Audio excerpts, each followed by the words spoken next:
morning, good morning, good morning.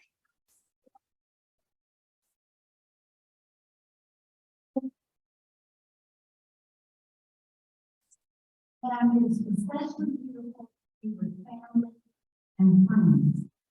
And I want you to know that we have an exciting morning planned for you.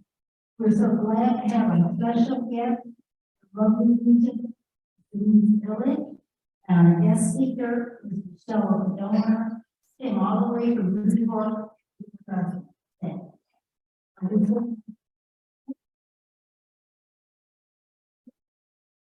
We're celebrating them, but we're also celebrating each of you. We're just so glad you're here. When I woke up this morning, thank you, God, for waking me up. I'm here, I'm alive, I can come in I can be with beautiful people, beautiful friends and family. And so to honor you, so that we love you, care about you, everybody has a part. Excellent.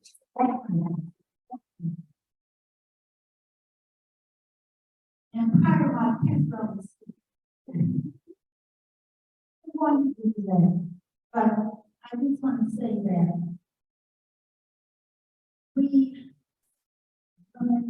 the Alumni Council has come a very long way. There was a time many years ago when women could not we could not come here. And what we did to be inclusive, our history, we built a Michigan leader. And welcome everyone.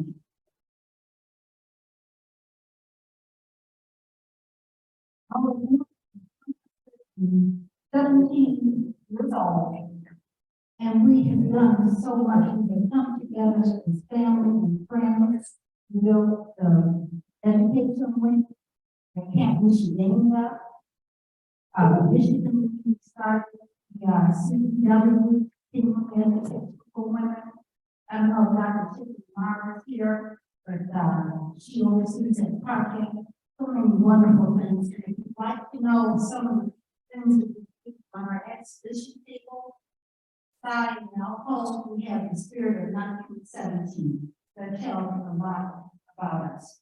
And our mission is to nurture and help young men and women in university study that includes undergraduates and graduate students. And each year we give out many scholarships, thousands of dollars of scholarships on your table. There's a fact sheet about the scholarship. And just take a look at it. I just want you to know what we're doing. We're all doing, but we do important work too.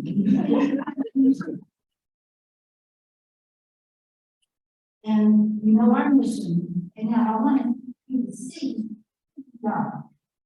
Ladies, you don't have to stand, but you can at least wave your hand. We have members from the Ann Arbor Watering Club. If you wave your hand. Okay, and then we have the lady from the Birmingham Club. We have some from the Detroit Club. And the Grand and also we have our Henderson House delegation. That's one of our co-ops for the young woman. We've been active since 1945. We have a very rich history. And so we thank our members. Oh, and also our unaffiliated members. Raise your hand. Well, and that's what we are. And by being here, please include you in that. And if you would like to become more active with us, we ask you to fill out the questionnaire. We'd like to stay in contact with you. And even, you know, if you don't have time to really spend more time with us, we just like to stay in touch. So if everyone will fill this out, we'll have a hostess come around and pick it up later, or here we'll just pick it up from the table later. And now, you know, we're celebrating Mother's Day tomorrow. And In that spirit, we would like to recognize her. She's a young lady who was born in her. I love that town. My oldest brother was born in Benton Harbor.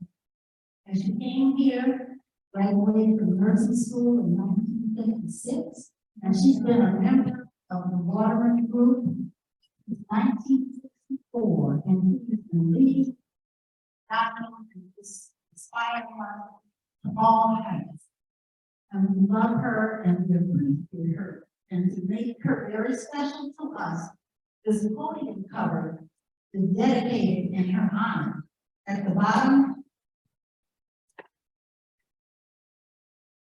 it reads to Marilyn Hale in honor of our matron, above from the Alumni Council. Now, we just want you to stand so we can honor you.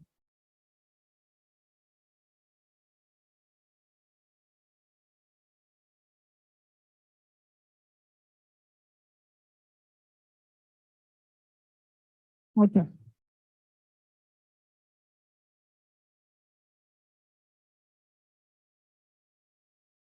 Thank you so much. Thank you so much. And as sweet as she is, she can be quite stern. You know, if anybody knows my husband, Dan, you know, he's just a man's man. You can't, I hate to say you can't tell him anything. He knows everything, but that's the kind of person he is. But when it comes to Marilyn, what did Marilyn say? What does Marilyn want me to do? Completely different person. He does not want to upset Marilyn. Nobody does. So we appreciate it. She keeps Dan in check. All right. So now the only change in our program is that Marilyn will be introducing Ms. Okadona because Ms. Christina Hamilton wasn't able to be with us today. And next we'll hear from our charming chairman, beautiful Betty Bishop.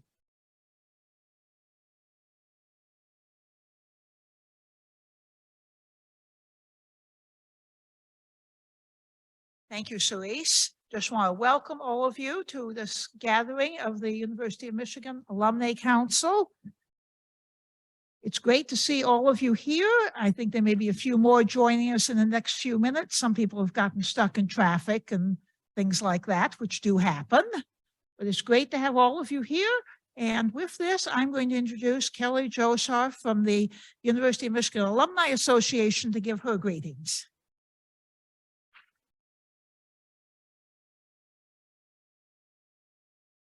Thank you so much, Betty. Good morning, everyone. As Betty mentioned, I'm Kelly Josar, Director of Alumni Engagement with the Alumni Association here at the University of Michigan. My colleague, Janice Rubin, and I are honored to be with you here today at this celebration and extend greetings from all on behalf of the Alumni Association. In my role, I have the good fortune of working with our alumni clubs and affiliates, partnering with them to continue to engage University of Michigan alumni throughout their lives, delivering on the association's mission to connect alumni back to each other and to the university after graduation. Alumni volunteers are our lifeblood. They provide programming and experiences that help all alumni feel that they belong to the Michigan alumni community. The Alumni Council has been instrumental in helping us engage alumni living globally. From partnering with units from all three campuses to fundraising for student scholarships to elevating the experiences and contributions of the Michigan woman, we are thankful for your partnership and look forward to supporting you as you grow your membership and work collaboratively with the association in the future. Of course, this year has not been without a great number of changes. While we continue to search for a new CEO, our organization is extremely fortunate to be operating under the guidance of acting CEO Ayanna McConnell. Ayanna has more than 20 years of student and alumni relations experience and is known across campus as a great collaborator and leader in the diversity, equity, and inclusion space. Under her leadership, the Alumni Association's board has approved our strategic plan and budget for fiscal year 24, and we continue to operate at full steam ahead. On behalf of the Alumni Association, I want to extend a heartfelt thank you To all members of the Alumni Council for your volunteerism, leadership, and fundraising efforts. Congratulations to Regent Denise Ilitch, this year's Athena Award recipient. And finally, a special thank you to Chair Betty Bishop, the Executive Committee, and the Governing Board for their leadership and dedication. We look forward to a successful year ahead. Go Blue.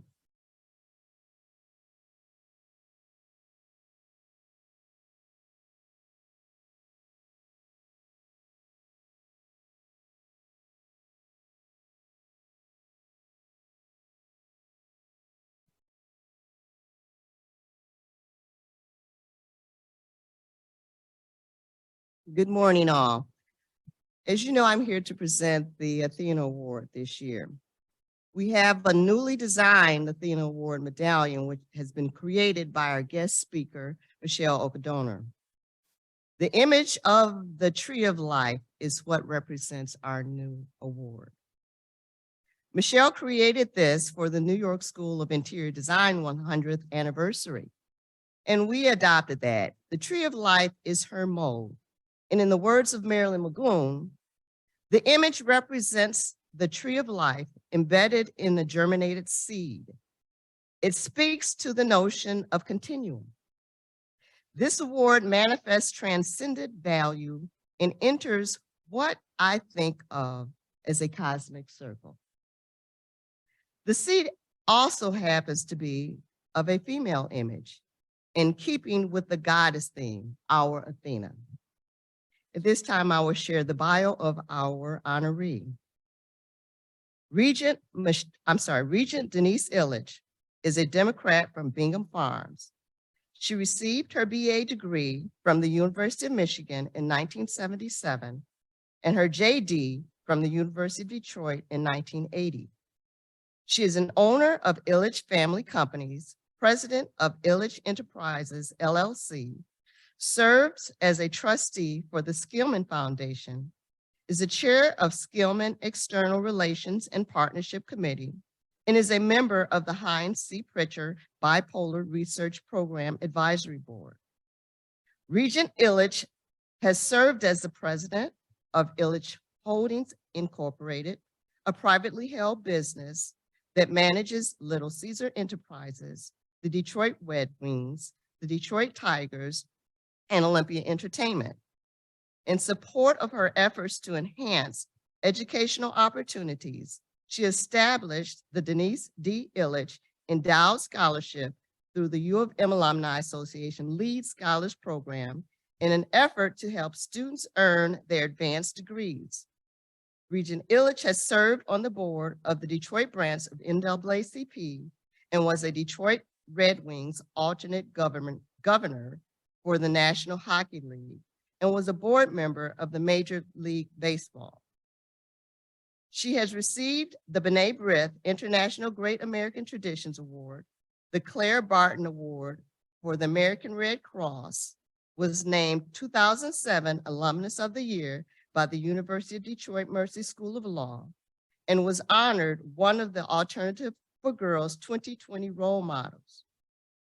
In 2021, she was an honoree at the Families Against Narcotics Women Honoring Women Gala and featured in Crane's 100 Most Influential Women in 2021.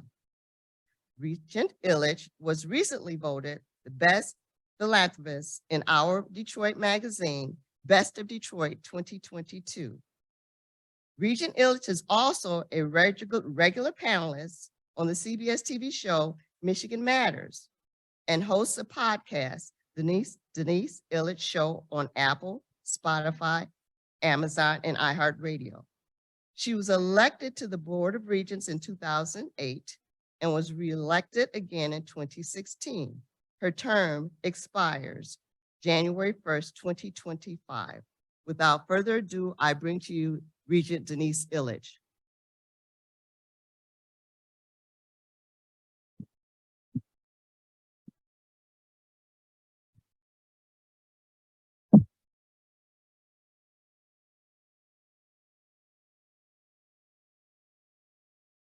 And on behalf of the Alumni Council, You are the first recipient of our newly designed Athena Award, created by Michele. It's real heavy. Put it on. Yes, you will.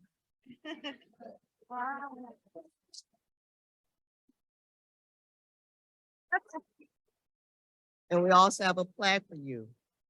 It reads, the University of Michigan Alumni Council Athena Award 2023 honoree, Regent Denise Ilitch. Athena, goddess of wisdom, knowledge, wise counsel, patroness of the arts, of industries, protector of cities, goddess of health and human welfare, teacher of crafts, giver of the olive branch. Thank you for your service to the University of Michigan community. This was presented by Betty Bishop, Alumni Council President, and myself, Sheila Gibson Athena Award Chair.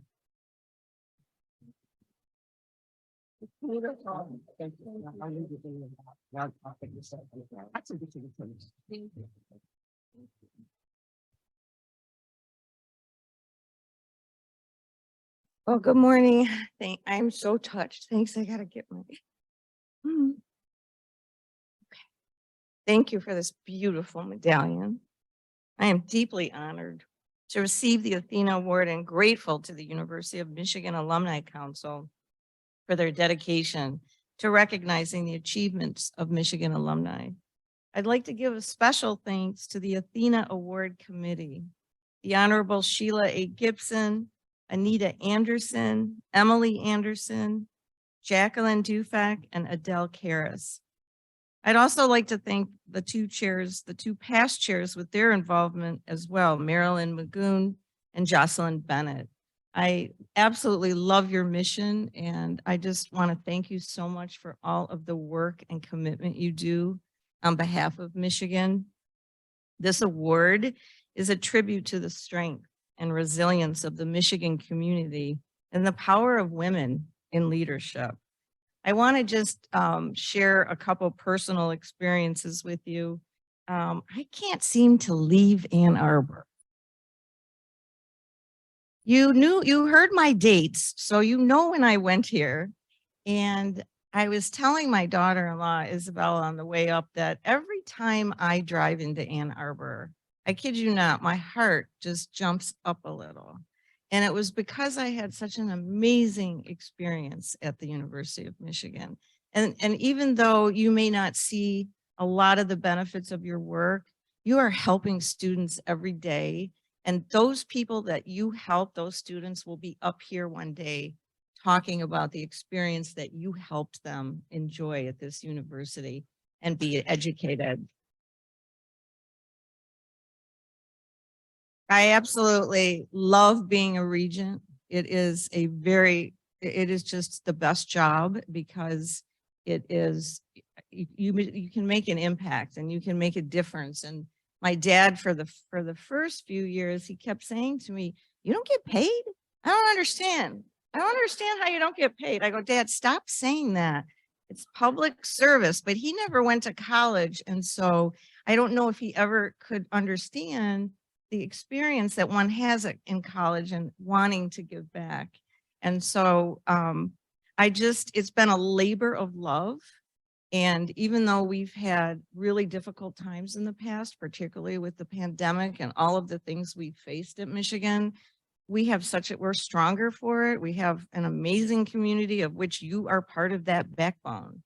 And I want to just talk a little bit about the strength of our leadership.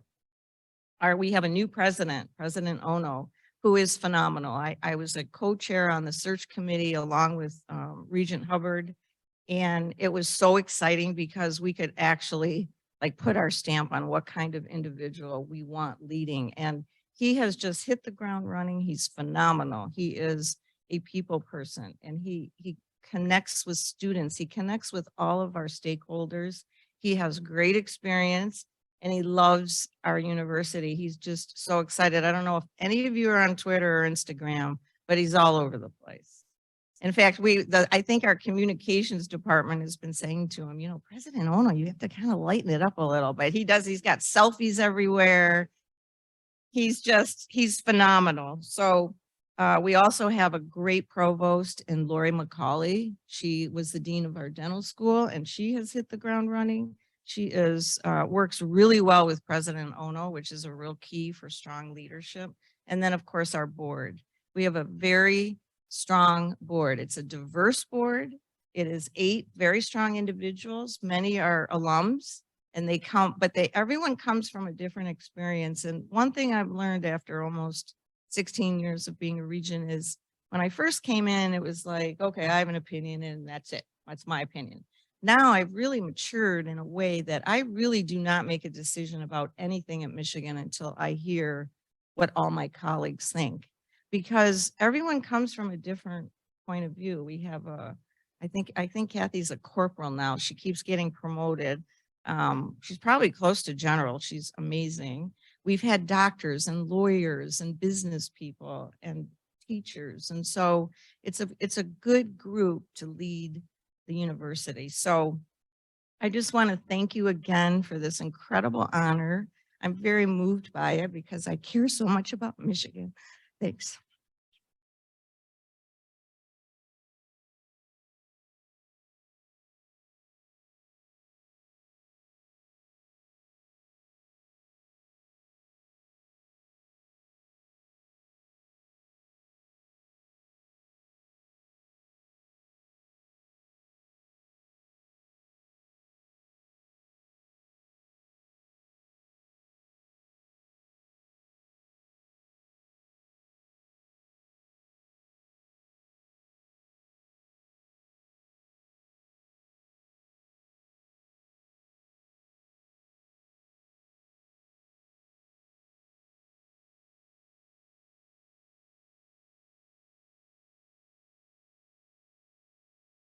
I apologize for the way I acted, but it was a complete surprise.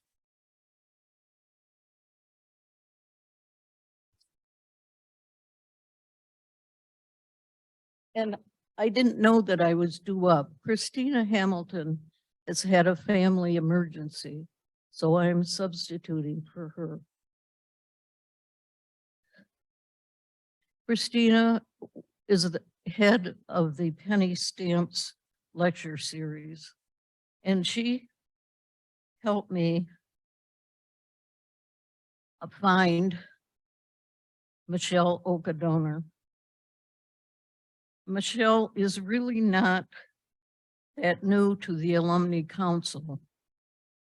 She was here in the 1990s on our alumna in residence program that brings an alumna back to teach classes of their graduating degree. So it's wonderful to have her back. And she's also the creator of our new medal. So Michele graduated from architecture and design school before there was an art school. She was the classmate of Penny Stamps, lifelong classmate, or lifelong friend of Penny Stamps. Her accomplishments would take me all day to cover. So the one coincidence that happened this Thursday, I can't believe. A deceased friend of mine's daughter called me from Miami to wish me a happy Mother's Day. And she wanted to know what I was doing, and I told her I would be coming to Michele Okadonor's speech. And she said to me, "Oh, I know all about Michele. She has this wonderful floor in the Miami airport and a lot of projects around the whole area." This gal also graduated from the art school, and she taught art to the Miami children. So it's I hope a very happy Mother's Day to you all. And Michele, I'd like you to come forward.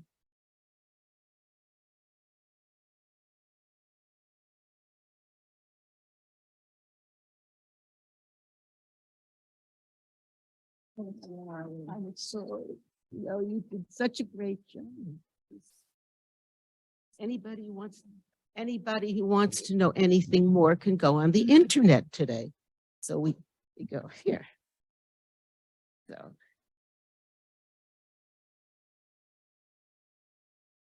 That's what the award looks like. And it's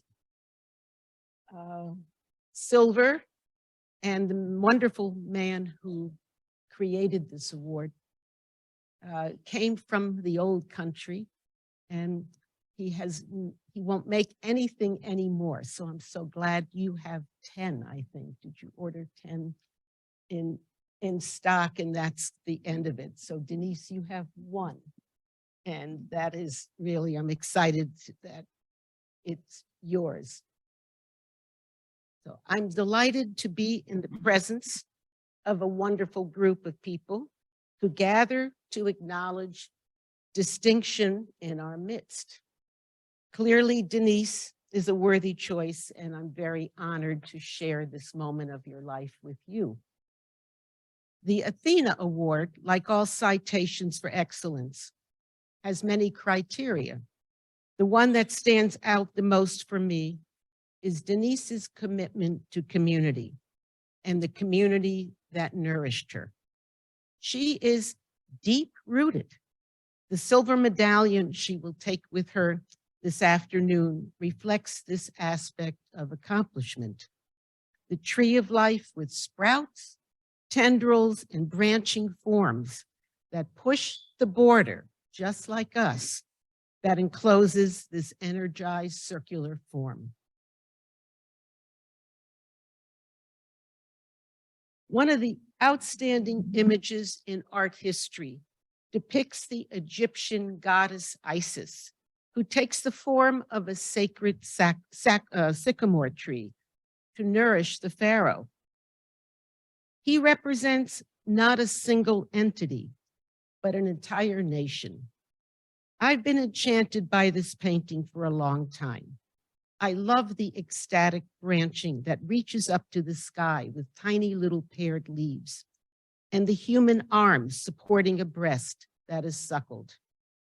This ancient painting contains so many of the themes that we hold close to our hearts in this room today. Thousands of years later, a connection to the sacred that is necessary for the human psyche. The notion of milk sap may be the milk of human kindness, feeding community through its leadership, and the understanding that everything, bark and flesh, is alive. These core notions have informed my consciousness and thought process from the time I was very young. Like many of you here, my critical years were spent without a flat screen. By the time television appeared on Fairgreen Drive in Miami Beach, I was also being nursed by a sacred tree. A banyan tree. Like the image in the Alumni Council's Athena Award, the banyan is many-rooted. And like the University of Michigan, the banyan provides an extensive canopy, a refuge where one can focus on the pulse of life. This tree, like the Alumni Council, is 100 years old. It began as a tiny seed. I happen to know how. It was hand carried in a damp blotting paper by Marion Fairchild across the ocean from Java and planted in a newly established city, Miami. Miami Beach was incorporated 1915. So we're really in the same time frame. I found the origin story recently in a book written by your husband, pioneer botanist David Fairchild, called Enchanted Gardens of the East. It was like an ancestry.com moment of discovery. Recently, the city of Miami Beach made me guardian of the great Miami Beach banyan tree. Somehow, almost magically, the mayor of Miami Beach, who bestowed the proclamation upon me, asked if he could refer to the tree as my sister. The notion of connection to growing things, fertile soil, Mother Earth, and here we're speaking of Mother's Day, and there's a lot of mother here, is our birthright. Like the mighty banyan, an artist has many branches. There was other source material as well.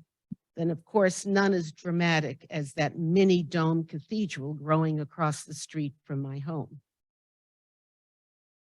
But even the built environment around me provided mystery, provoked curiosity, and bits and pieces of ancient coral atolls existed in the warm tropical waters at the edge of the last ice age. At one time, the lower part of the state was entirely underwater. Remains of this seafloor became hard rock. This beautiful brain coral is embedded in what was the public library that I visited weekly and was in walking distance. There was my house, the banyan tree, the fire station. I could cross Dave Boulevard and go to the library by myself. Whoops, let's see how that came here. I think we've missing, here. Okay, so this piece of this head going on its own is coral looking, but it's something I made here not too many years later. I mean, within a decade, I was in Ann Arbor and I was enrolled in the School of Architecture and Design. And I discovered many kindred spirits.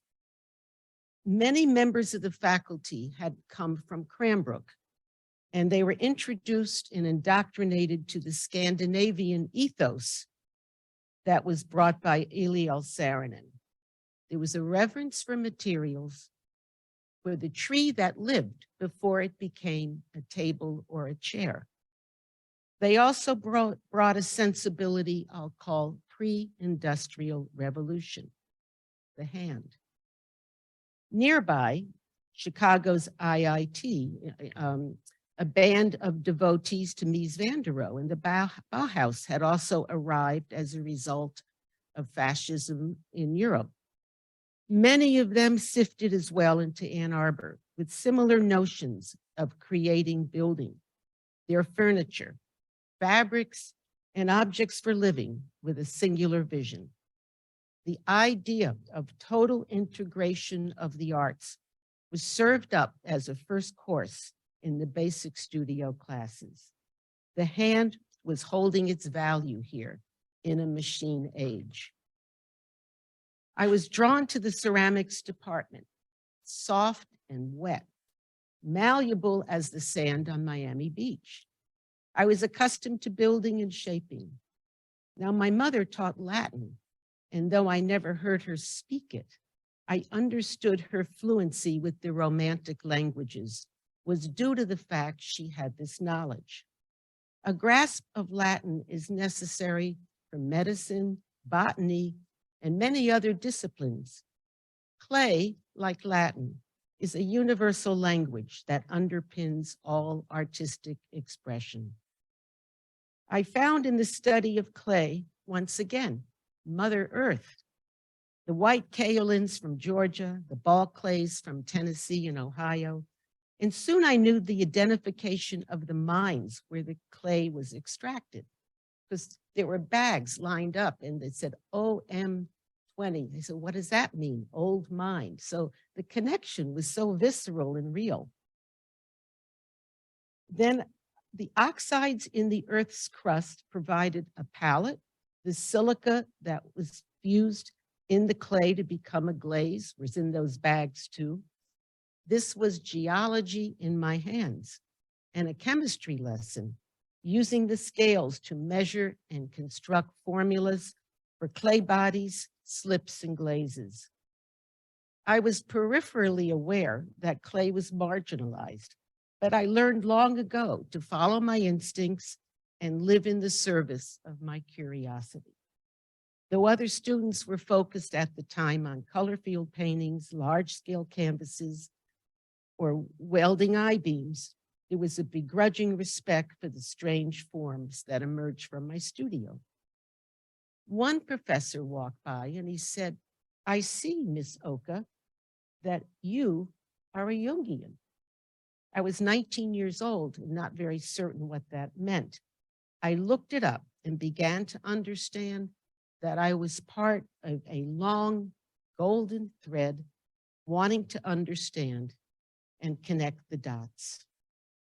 I had entered student and adult years in an age of irony, hence the pop, but I was not engaged with this or other movements of deconstruction. I wanted to master clay, and I thought through that I might master myself. Lorch Hall's entrance was next to the Unistrut. It goes back here. A research experiment in the courtyard. Does any of you remember the Unistrut? Was anybody here in the 60s? You do. So what it was it was a building to explore steel, and this was the Buckminster Fuller era. And remember Expo 67 when they had the geodesic dome. I had never seen anything like the exposed bones of a building, and it provoked many questions, got me excited, and became a point of departure.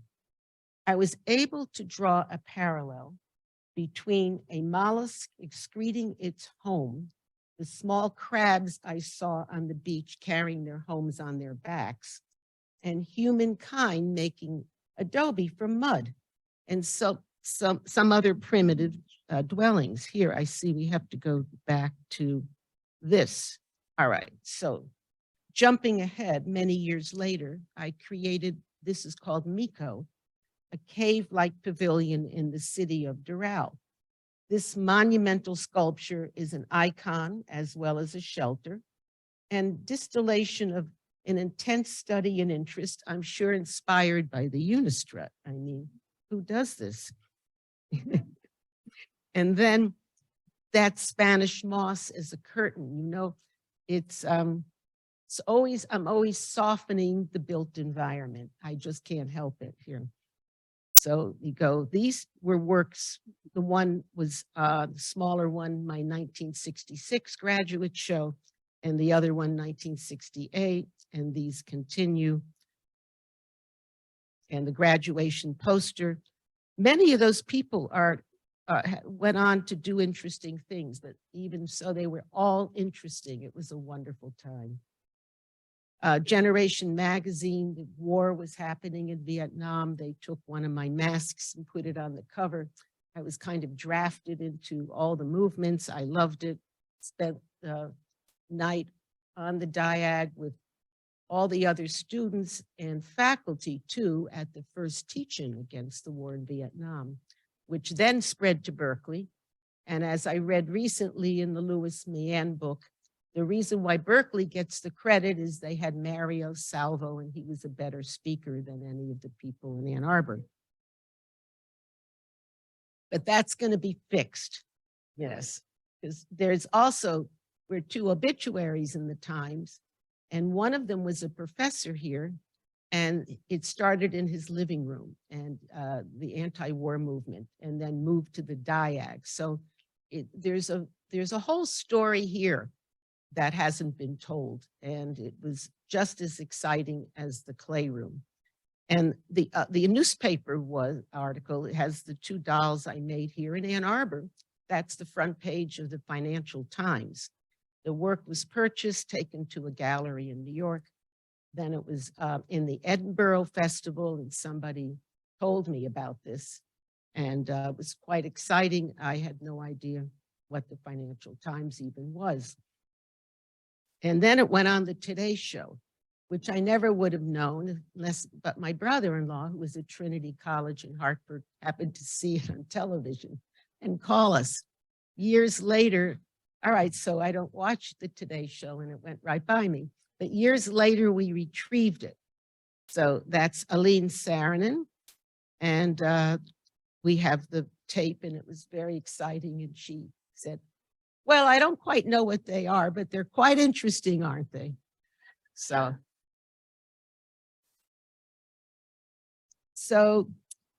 the work I did here continued and found an audience. And I had exhibitions. Does anyone remember Gertrude Castle Gallery in Detroit? I had a show at the DIA, the Detroit Institute of Arts, that went to PS1 MoMA, and that was reviewed. It was all from this kind of, by then I was out of the A&D building. I was on the print shop behind it in downtown Ann Arbor, where Lloyd Cross, does anybody know that name? He invented the hologram. He used to be with KSM Industries here. And he was like, he looked like Mad Magazine, What Me Worry. What was his name? Arnold Newman or something, you know. But he needed a front. So he developed this framing studio, and I rented the garage after I graduated. It was quite an exciting time. So yeah, so many things happened. Poor Tina, when I met her and we had a quiet dinner, I said, you're not going to believe what you're going to find here. It's this, it's that, it's this. And she's found it. It's very exciting to share it with her. So here are the seeds, another source, more seeds. They were everywhere. So the fact that Denise's award is also a germinating seed is not something I just put together overnight. It's the DNA of all of us, you know. And these seeds I made when I was in Detroit, and they went to the Detroit Institute of Art. This way, we go back, and this one went into Lucy Lepard's book, her seminal book called Overlay. It was contemporary art and the art of prehistory. And this is a larger version in my first show in New York. I built a raku kiln. You'll see a propane tank. And the day they delivered the propane and I turned it on, I thought I could blow up my house. There was nobody there. I just took the chance and turned it on. So you have to take calculated risks all the time. And I had a wonderful time with that pit. And this is burial pieces. And this was, I showed with Gertrude Castle, which was the fancy New York, everything behind glass. There were chrome frames in that time, and everything looked very finished and polished, but she liked my work. But then I'd go down the hall to Charles McGee's Gallery 7, and we were great friends. And he had the gunny sack guys who came with beads, trade beads, and he'd lay them all out. And even Gertrude would come. She would always buy blue glass beads, and I would buy beads. And then one day I said, I have this idea, but I want to put it all on the floor, and I don't think Gertrude would let me. So take it off the wall. And he says, Michele, you know, you can do what you want, but I have to ask Gertrude. Interestingly enough, I said, no, Charles, you don't have to ask Gertrude. I can do what I want. But he did go and ask Gertrude. Anyway, and I had a show there. So this show really was exciting because I could experiment. I could do what artists are supposed to be doing, you know, open doors that had never been opened. And, you know, it was pretty exciting for me. So I'd always been a hunter-gatherer, and translating my finds into these works allowed me to expand the impulse. It was pretty exciting to be working, and these are scapula. These are in the Detroit Institute of Art, and they're 3 goddesses. We know the 3 classical goddesses. And then this is from a sketchbook from 7th grade. And what it was is I was always interested in the origins of writing. I come from a family of scribes. According to Alexander Marshak, who wrote a book I love, The Roots of Civilization, the first marks created by humans were scratched into bones and recorded the movements of stars. Lots of people thought we were trying to count cows and how many sacks of grain. No, he said, it was another thing. So he, coincidentally, years later, I discovered that Marshak began his journey of inquiry in the same cauldron of inquiry that lit my fire, the IGY, the International Geophysical Year. If any of you know, it's 57 to 58, so I'm going way back.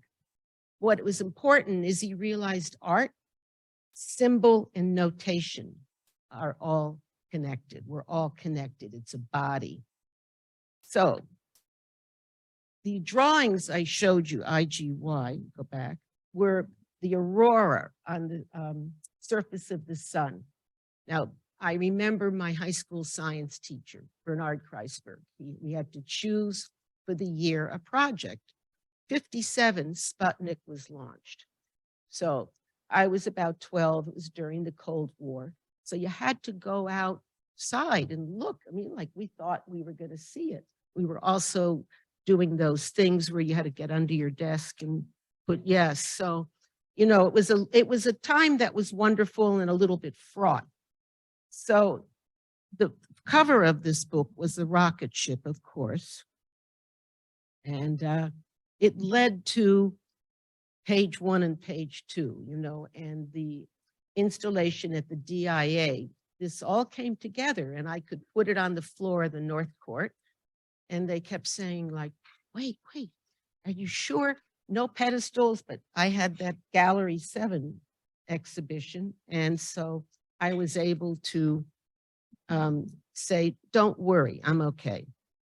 These are pictographs, another form of writing that went to glyphs at the Perez, went to intuitive alphabet, which is now in with the alphabets of the world. It's all pieces of bits, hunter-gatherer, my hunter-gathering. And it's with the Sumerian alphabet and hieroglyphics. And I did a master class there before COVID. The drawing of these altars. This is where the clay went. This is where the teaching went, the learning, the Pewabic pottery. I won a competition to do a wall in the subway right after I moved to New York. 11,000 gold luster tiles. I dipped back to Detroit. Denise said she can't leave Ann Arbor, never leaves it. I never left Ann Arbor or Detroit, and I've been living in New York 43 years. Celestial Plaza, this clay model, and that became, this went to the New York Times. So I'm carrying the golden thread and still, and I'm at the point in my life where I actually think I have passed it on. I'm passing it on. It's a wonderful feeling just being here today. Detail from Celestial Plaza. Look at this. This is Miami Airport. So nothing's changed. It just expanded, I think. Nothing, I grew up. The airport, 44 million people are the recipients of the largesse of the education I received here. And that's 44 million people a year who come through there. There are the seeds that are in the other rotunda, the palms, which give us shade, another tree. I work, I put them in, I lay them in, and then I help the terrazzo people squeegee the water.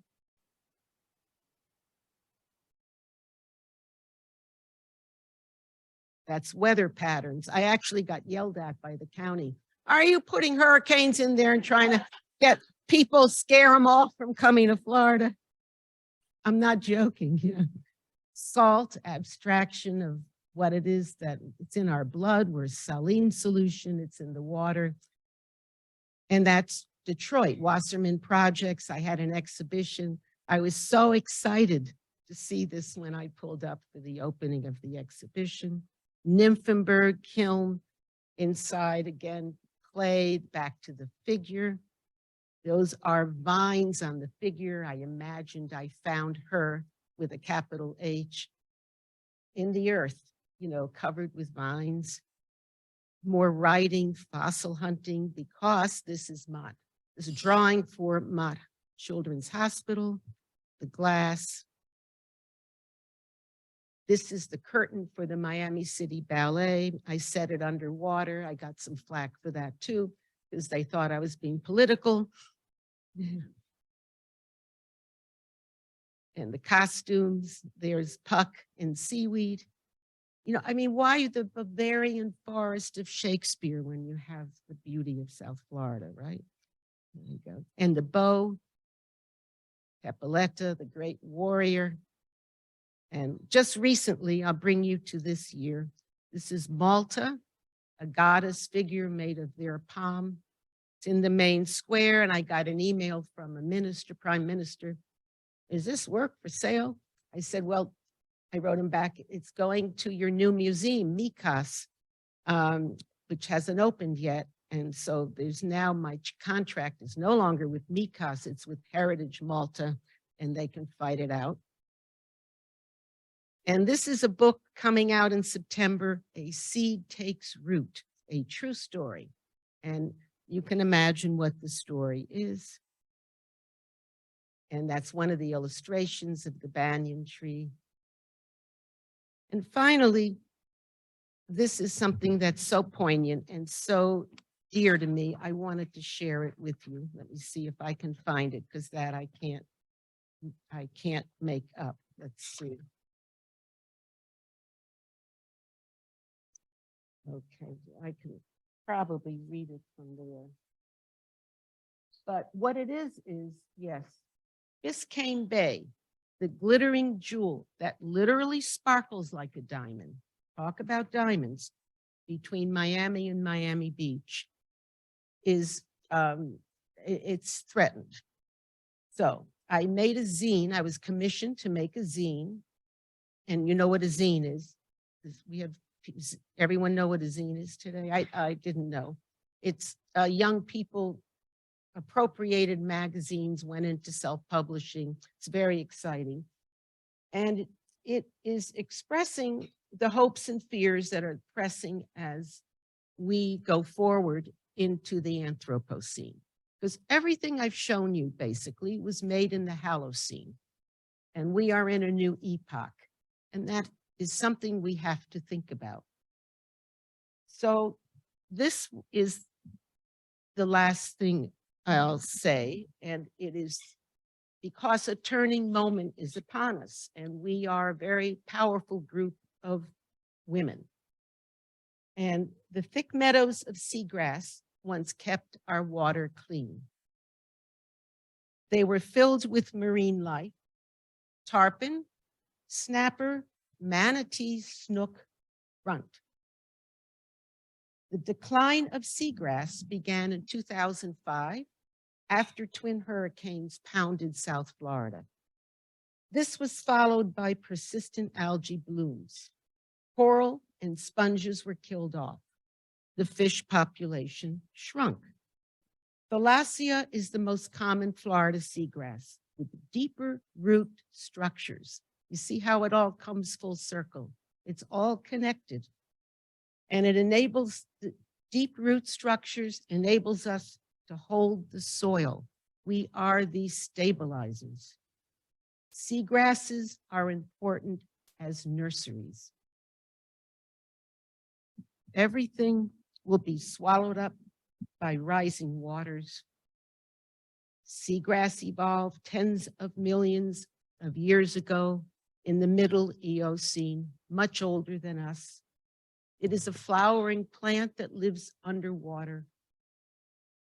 They store carbon, the meadows. They are one of the most endangered ecosystems on the earth. The ocean needs them. We need them. They fight disease, purging pathogens, and threatens humans and corals. Seagrass meadows release oxygen. Surrounding waters can fizz like champagne. Thank you.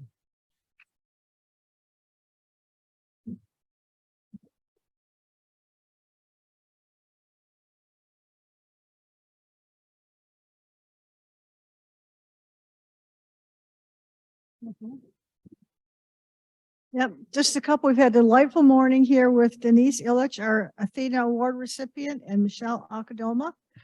We are now going to adjourn for lunch. For those on Zoom, we will be back in about 35-40 minutes. And please remember, October 28th, our next meeting will be at the Matthias Botanical Gardens.